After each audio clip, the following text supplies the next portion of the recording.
लेकिन starting from you Mahmood मौलवी साहब, अस्सलाम वालेकुम, कैसे हैं आप? वालेकुम सलाम। सर ये फिर से ये सारा मामला निकलकर सामने आया है, क्या कहेंगे सर इस सारे मामले पर आप?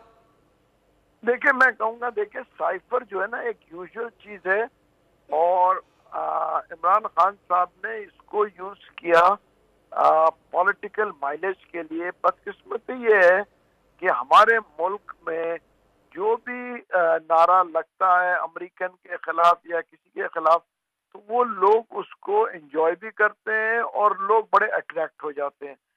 और इसीलिए इमरान खान साहब ने इसको यूज किया उस वक्त पॉलिटिकल माइलेज के लिए, क्योंकि उस वक्त पीटीआई का ग्राफ बहुत नीचे जा चुका था और जो है इसीलिए जब हुकूमत उनकी गई तो काफी नीचे था, तो कोई ना कोई जवाब चाहिए था वापस लोगों को, मैं कहूँगा अट्रैक्ट करने के लिए, तो उसको यूज किया गया।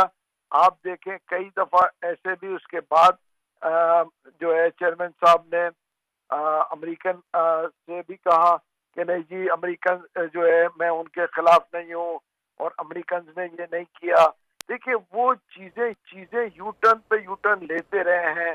कभी कहते रहे कि जी अमेरिकन ने कराया, फिर कहने लगे मेरी हुकूमत बाजवा साहब ने गिराई, फिर कहने लगे कि एक साजिश हो गया। देखिए एक चीज था, इनको मैं भी उस पार्टी में रह चुका हूँ, एक प्रॉपर चेकमेट मिला था एज पर पॉलिसी, ठीक है ना, एज पर नॉर्म्स।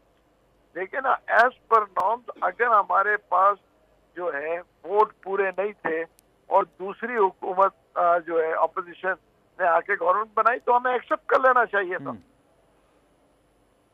ठीक है, लेकिन सर अभी जो फिलहाल इसको अपने मकासद के लिए, अभी ये शाह महमूद कुरैशी साहब क्यों नहीं आते, क्यों नहीं आके इस पर बयान देते? अब ये तो मैं देखे, ये सवाल तो मैं कहूंगा कि वो लोग जो छुपे हुए हैं, ठीक है ना, वो इस दिन के लिए छुप रहे थे कि जी खान साहब को अगर अरेस्ट करेंगे तो इस वक्त हम निकलेंगे। वो इस वक्त क्यों नुमाया नहीं हो रहे हैं? उनको तो बाहर आ जाना चाहिए। वो छुप के अभी क्या करेंगे, कब तक छुपते फिरेंगे?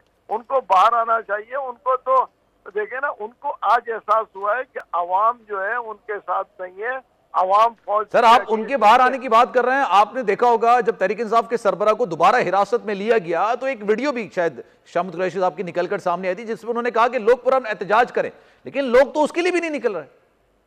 देखे वो लोग उसी वक्त निकलते हैं जब कोई लीडर खुद तो निकले ना। मैं घर पे बैठ के कहूँ कि जी लोग निकले और मैं अपने ड्राइंग रूम में बैठे रहूं, तो लोग कैसे निकलेंगे? देखिए ये गलत फहमी थी कि जी एक आवाज लगाएंगे ये पूरा पाकिस्तान के रोडों पे लोग आएंगे।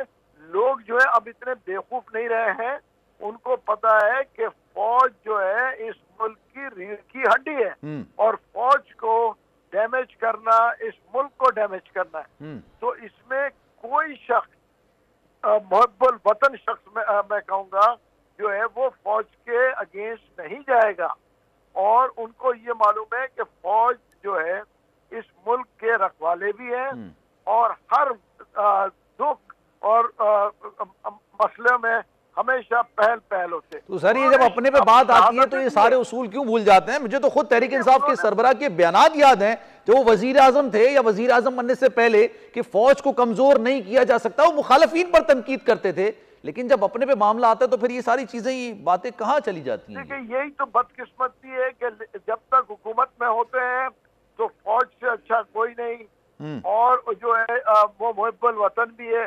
जैसे हुकूमत से जाते हैं तो इस्टेब्लिशमेंट बुरी भी है और वो दुश्मनी भी है उनको। यही तो हमारे मुल्क की बदकिस्मती है। और देखें बाकी, और ये मैं कहूँगा ज्यादातर पार्टी जब हुकूमत से जाती है वो ये करती है। बदकिस्मती पीटीआई की ये थी कि ये तो दस्ते गिरेबान हो गए फौज के साथ। तो जब फौज के साथ दस्ते गिरेबान होने आएंगे तो क्या एक्सपेक्ट करते हैं कि अवाम निकलेगी? अवाम अपने फौज के खिलाफ निकलेगी? नामुमकिन चीज है।